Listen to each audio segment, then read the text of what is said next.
Deputy. I'm going to break that glass. No, you ain't. You think? No, you ain't. To the world, Andy Griffith was the warm, gentle heart of small-town America. A father figure, a moral compass, a man everyone trusted. But behind that disarming smile and the slow southern drawl was a fiercely principled actor who didn't suffer fools and certainly didn't keep quiet when someone crossed the line. Over the years, many actors came and went from the Andy Griffith Show, but there was one man, one name, Andy could never forgive. Their feud began quietly, backstage and out of sight. But by the end, it had grown into something far more personal and far more bitter than fans ever imagined. This is the story of the one man Andy Griffith utterly despised, and why their behind-the-scenes conflict would cast a long, dark shadow over one of America's most beloved shows. The quaint charm of Mayberry, with its dusty roads, gentle laughter, and the iconic whistled tune of the Andy Griffith Show gave America the illusion of harmony and warmth. But what most viewers didn't know was that behind the scenes, Andy Griffith was already growing weary of one actor whose presence upset the delicate balance he worked so hard to maintain. Andy, known for his deep professionalism and strong values, was not just the show's star, he was its heartbeat. He set the tone, both on camera and off, and expected everyone around him to uphold a similar level of respect, humility, and craftsmanship. So when an actor arrived with a different energy, cocky, unpredictable, and, in Andy's view, selfishly disruptive, it didn't take long for tension to bloom. The man in question, though talented in his own right, simply didn't mesh with the spirit of the show. While the public saw a wholesome ensemble cast where everyone laughed together between takes, insiders recall that Andy often kept his distance from this particular co-star, choosing instead to focus on the rest of the cast and crew, whom he considered family. The problem, however, wasn't just personal, it was professional. Andy felt this actor didn't respect the tone of the series, that he played scenes for his own spotlight rather than for the good of the story. According to production crew members, Andy confronted the actor more than once about showboating or going off script for comedic effect. For a perfectionist like Griffith, who valued consistency and discipline, this was unforgivable. He believed every member of the cast had a duty to serve the bigger picture, to protect the illusion of Mayberry, its morals, its rhythm, and its quiet dignity. But this actor, in Andy's eyes, came to set with a different agenda, to elevate his own name. Griffith, who had spent years honing his reputation as a thoughtful leader on set, reportedly described his co-star in private conversations as toxic and dangerous to the show's heart. Some sources say Andy went as far as requesting rewrites or reshoots to limit the actor's screen time, insisting that his presence was throwing off the chemistry they had worked so hard to build. But because the show was a massive hit and every cast member contributed to its popularity in some way, producers were hesitant to intervene directly. That only fueled Andy's frustration. This wasn't just about acting, it was about values. Andy saw himself as a custodian of a rare kind of television. A show that offered peace and simplicity in a world growing more complicated by the day. To allow even a hint of ego or chaos into that world felt like a betrayal, not just to the cast and crew, but to the millions of viewers who tuned in each week for their dose of Americana. Those who worked closely with him noted that while Andy rarely raised his voice, his disapproval was unmistakable. He would grow cold, quiet, and focused, sending a clear signal that a line had been crossed. And as the seasons progressed, the divide between Andy and the actor only deepened. Their scenes became less frequent, their conversations strained, and their mutual respect, once professional if not personal, gradually eroded into quiet contempt. Years later, when asked about the conflict, Andy never named names, but his words were sharp. There were some folks who just didn't understand what we were doing. They thought it was just another gig. For me, it was something sacred. Those closest to him knew exactly who he meant. And though the feud was never splashed across headlines or turned into public drama, it lingered like a shadow, unseen by fans, but deeply felt by those on the inside. Because in the end, Andy Griffith wasn't just a character in Mayberry, he was its architect. And anyone who threatened the foundation he built, no matter how talented, would find themselves on the wrong side of his memory. As the seasons of The Andy Griffith Show continued to roll out to millions of adoring viewers, the behind-the-scenes tension between Andy Griffith and his increasingly resented co-star only deepened, transforming from quiet disdain into a form of off-camera hostility that could no longer be hidden from those who worked around them. While the script still called for smiles, camaraderie, and heartfelt moments, those in the studio began to notice the widening chasm between the two men. Andy, always the consummate professional, still delivered his lines and hit his marks. But those closest to the production could sense a shift in energy, a quiet, persistent irritation that flared any time the problematic actor entered the room. What began as a clash of personalities had evolved into something more dangerous, an erosion of trust, and perhaps worse, a loss of respect. Andy, who was usually generous with his castmates, offering notes, encouragement, and warm conversation, began to withdraw entirely from his interactions with this individual. Reports from the crew suggest Andy would sometimes wait in his dressing room until the very last second, timing his entrances to avoid unnecessary contact. Directors noted the increasing strain in their scenes, which now required multiple takes. Not because of forgotten lines or poor delivery, but because the natural rapport that had once made the show so magical had vanished. Behind closed doors, tensions escalated further.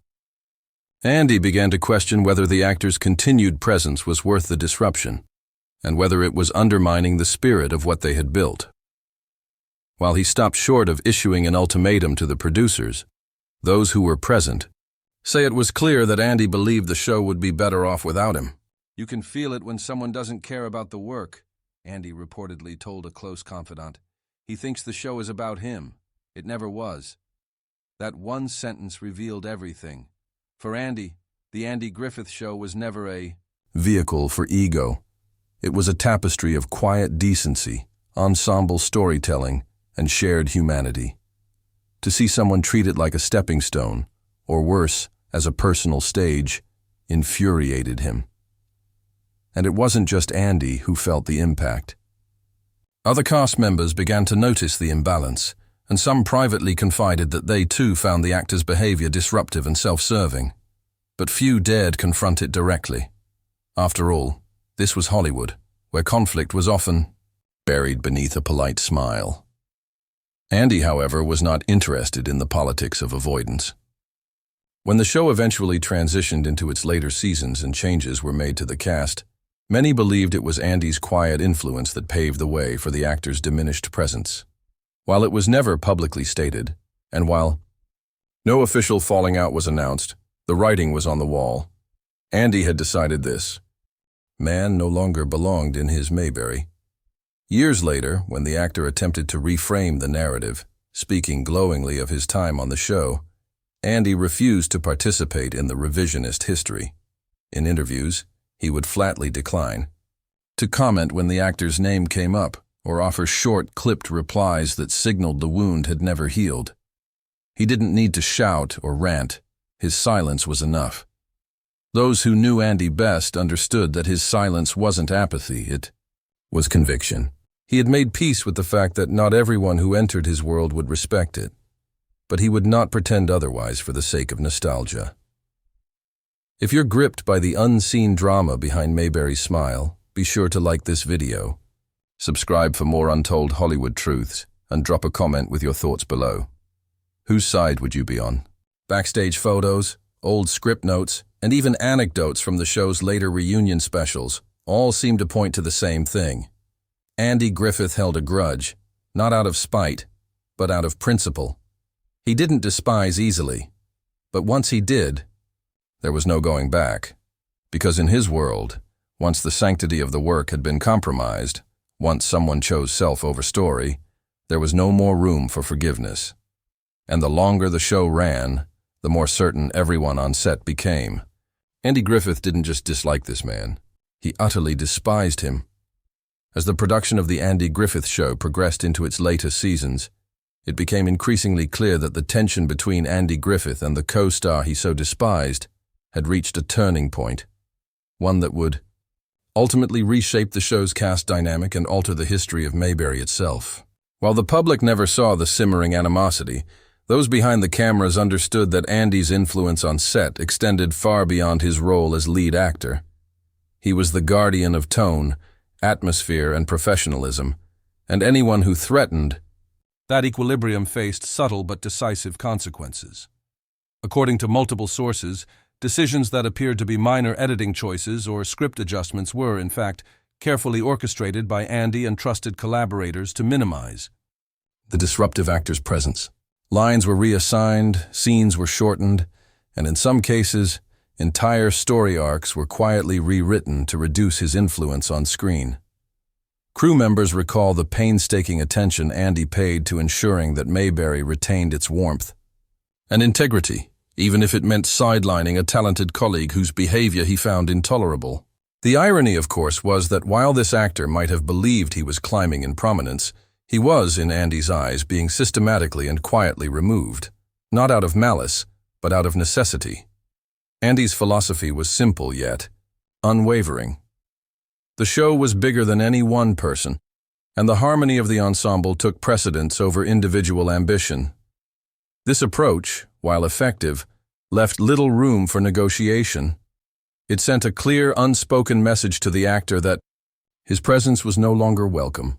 Over time, the public perception of cast changes remained blissfully unaware of the drama behind the scenes. Viewers assumed natural career progression or contractual decisions were the reasons for shifts in screen time. In reality, it was the culmination of months, if not years, of calculated oversight, driven by Andy's deep-seated principles and his refusal to compromise on professionalism. Interviews conducted decades later with supporting cast members reveal that the atmosphere on set improved markedly once the actor's influence waned. Tension dissipated, collaboration flourished, and scenes regained the effortless chemistry that had defined early seasons. Andy, for his part, never publicly gloated or acknowledged the strategic maneuvers. He remained the consummate professional, letting the work speak for itself. Yet the co-star understood the message clearly, reportedly describing the experience as being frozen out without ever being told why, a subtle yet devastating reminder of Andy's power and convictions. The quiet nature of the action only intensified the sense of personal grievance. No arguments, no lawsuits, no public confrontations, just the slow, inexorable erosion of his relevance to the show. To Andy, this method was preferable to overt conflict. It allowed him to maintain dignity while protecting the integrity of his work and the ensemble he cherished. But it also cemented the notion among those closest to the production that Andy Griffith did not forgive lightly. Once he felt a boundary had been crossed or that his principles had been undermined, he acted decisively, silently, and with lasting impact. For the actor, it was a lesson learned too late, that in Andy Griffith's world, talent alone was not enough. Respect, humility, and alignment with the show's core values were non-negotiable.